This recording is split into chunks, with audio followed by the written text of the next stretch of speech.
Today, we're diving into the latest update on Telegram and exploring how to share your location using the PC app. This feature is perfect for letting friends and family know where you are. So let's get started.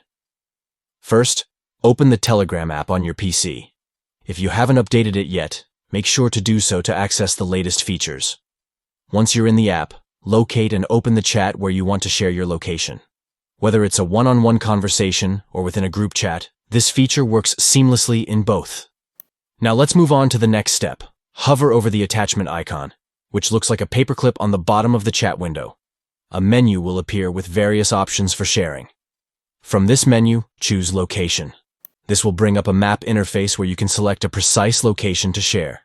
Next, you'll want to click Select on the map. You can either drop a pin on your current location or search for a specific place you want to share with your chat. Adjust the map as necessary to find your desired spot.